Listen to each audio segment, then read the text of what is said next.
Ninth के व्यायाम ध्यान दें। कल हम लोगों ने पढ़ा था सीपीयू के बारे में। आज उसी में चर्चा होगी सीपीयू के भाग। कल मैंने बताया था आपको सीपीयू के भाग में जो हम लोग का पहला भाग होता है वो होता है ALU. ALU means arithmetic logic unit. Arithmetic वो लॉजिक यूनिट को संक्षेप में एलयू यूनिट कहते हैं। यह यूनिट डाटा पर अर्थमेटिकल ऑपरेशंस, अर्थमेटिकल ऑपरेशन का मतलब क्या है कि जोड़, घटाना, गुणा, भाग, और साथ में लॉजिकल ऑपरेशन। लॉजिकल ऑपरेशंस का मतलब क्या है कि जहाँ पे आपका दिमाग काम करे वहाँ पे दिमाग का बहुत बड़ा ज़रूरत पड़ता है। लॉजिकल यानी कि तर्क करना, सिंटैक्स में तर्क लगाना, प्रोग्राम बनाने में तर्क लगाना, वो होता है लॉजिकल ऑपरेशंस। आगे आप समझेंगे जब प्रोग्राम बनाएंगे आप तो और अच्छे समझ में आएगा।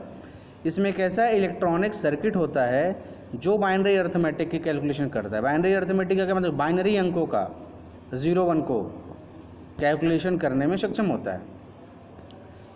एलयू सभी इस कैलकुलेशन को पहले सरल अर्थमेटिक ऑपरेशंस में बांट देता है। यानी कि जैसे गुणा को कैसे करना है तो बार बार जोड़ करते हैं तो गुणा होता है, तो उसमें परिवर्तित करना। उसके बाद में इन्हें इलेक्ट्रिकल पल्स में परिवर्तित करके सर्किट में आगे ट्रांसमिट किया जाता है। तो ये पार्शियली करता है, भागों में, कई भागों में बांट कर करता है। काम कैसे होता है तो दो संख्याओं की तुलना करना, यह निश्चित करना कि कौन सी संख्या बड़ी है कौन सी संख्या छोटी है, ये बताता है। यह तय करना कि दी गई शर्त सत्य है या असत्य, ये लॉजिकल कार्य है कि दो में तुलना करना, कौन बड़ा है कौन छोटा है। कंडीशन तय करना कि सत्य है कि असत्य है। एलयू कंट्रोल यूनिट से निर्देश लेता है। यह मेमोरी से डेटा प्राप्त करता है। यानी कि एलयू को निर्देश कहाँ से प्राप्त होता है तो कंट्रोल यूनिट से। आप यहाँ देख सकते हो कि सीयू, एलयू के दो भाग होते हैं, एक्यूमुलेटर, रजिस्टर। यानी कि सीयू कंट्रोल यूनिट से यह निर्देश ले रहा है और मेमोरी में ही सूचना को लौटा देता है। और फिर यहाँ से ये सूचना, ये भी मेमोरीज हैं और ये भी मेमोरी है, वहाँ पे लौटा देता है। एलयू के कार्य करने की गति बहुत तीव्र होती है, लगभग 10 लाख गणनाएँ प्रति सेकंड की गति से करता है। यानी कि 1 सेकंड में 10 लाख गणनाएँ एलयू कर सकता है। इसमें कई रजिस्टर्स होते हैं, एक्यूमुलेटर्स होते हैं जो गणनाओं के दौरान क्षणिक स्टोरेज के लिए क्षणिक मेमोरी का कार्य करते हैं। यानी कि शॉर्ट टाइम के लिए, इसमें लॉन्ग टाइम के लिए कोई भी चीज़ को हम सेव नहीं कर सकते। इसमें सेव करना होगा तो शॉर्ट टाइम, बहुत कम समय के लिए, कि जैसे आपने कुछ लिखा तो वो तुरंत सेव होने के बाद मेमोरी में ट्रांसफ़र हो जाता है, उसके लिए है।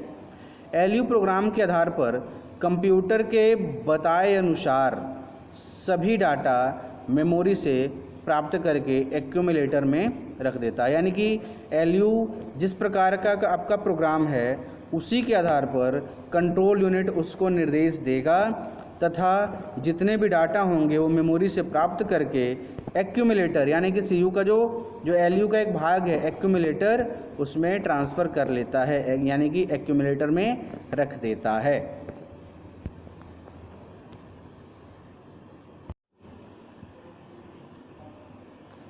उदाहरण के तौर पर देखा जाए तो मान लीजिए कि दो संख्याएं ए और बी को जोड़ना है।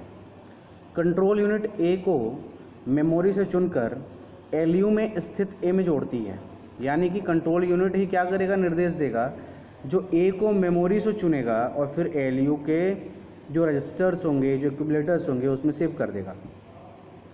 परिणाम मेमोरी में स्थित हो जाता है और आगे गणना के लिए इस एक्यूमुलेटर में स्टोर भी हो सकता है।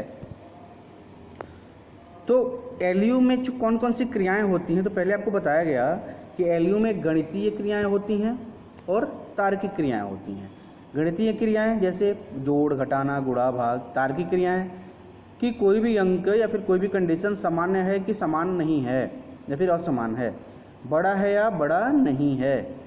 दूसरा, बड़ा है या समान है या बड़ा या समान नहीं है। चौथा, छोटा या समान हो सकता है या छोटा या समान नहीं हो सकता। ये तार्किक क्रियाएं होती हैं। अगला जो आता है वह है कि मुख्य मेमोरी। जैसे आपने पिछले चित्र में देखा, मुख्य मेमोरी क्या है, तो मुख्य मेमोरी यूनिट सीपीयू का वह भाग है जो कंप्यूटर के कार्यकारी स्टोरेज के रूप में कार्य करता है। यानी कि स्टोरेज के रूप में कार्य करता है। यहाँ सूचना प्रोग्राम प्रक्रिया के दौरान स्टोर रहते हैं, यानी कि जो सूचना प्रोग्राम्स होते हैं जब प्रोसेसिंग की जाती है तो यहाँ पे सेव रहते हैं तथा आवश्यकता पड़ने पर तत्काल यूज़ में लाए भी जा सकते हैं, प्राप्त भी हो सकते हैं।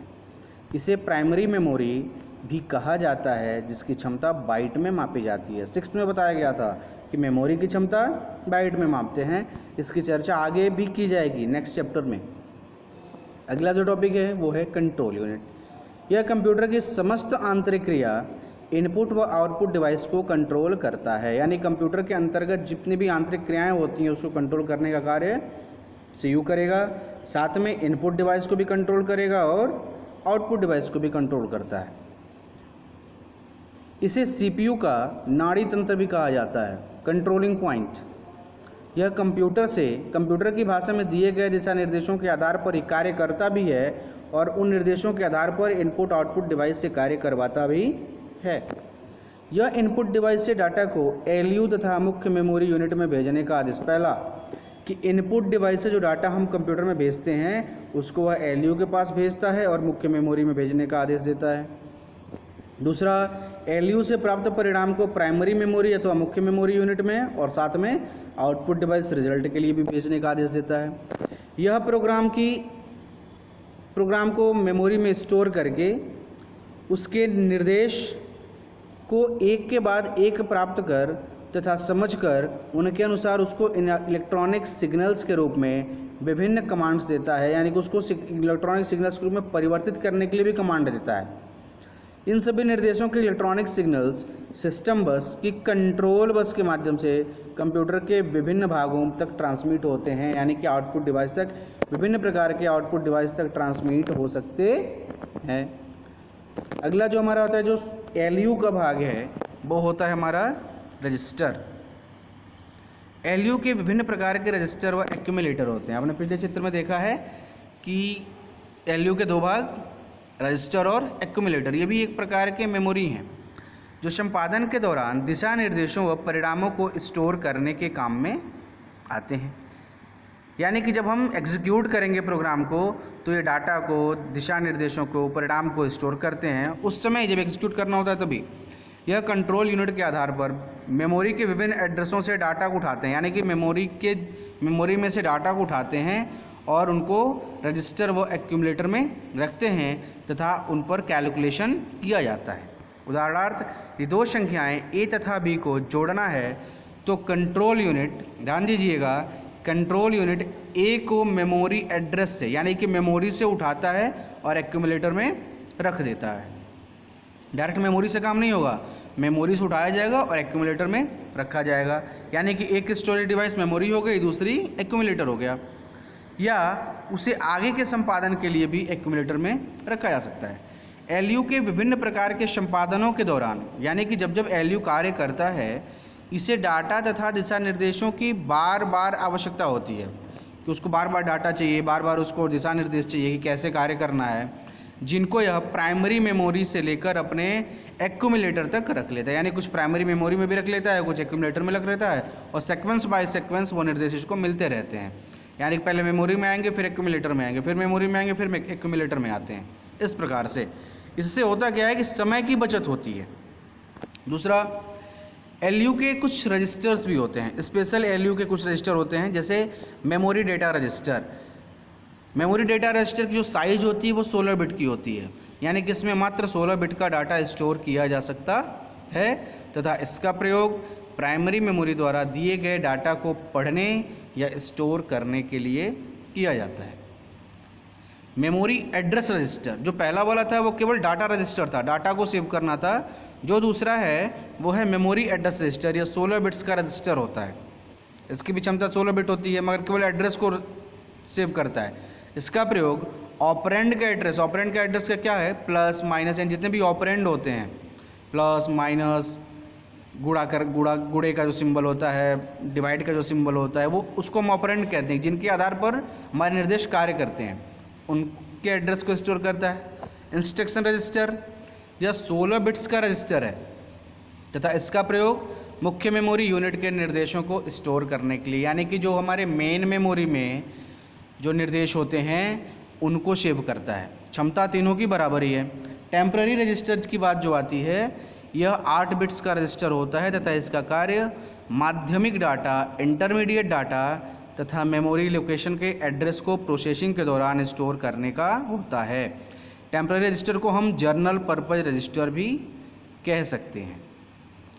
यह संख्या में 6 होते हैं जिन्हें BX, CX, DX, EX, HX व LX कहते हैं। इन रजिस्टरों को जोड़कर भी प्रयोग किया जा सकता है तथा इनको BC, DE तथा HL कहते हैं। जब इनको हम ऐड कर देंगे, जो संख्याएं 6 होती हैं, जब इनको हम ऐड कर देंगे तो ये 2-3 हो जाती हैं। इनको BC, DE और HL कहते हैं। और जब ये आपस में जुड़ जाते हैं तो ये 16 बिट्स तक के डाटा को रिसीव कर सकते हैं।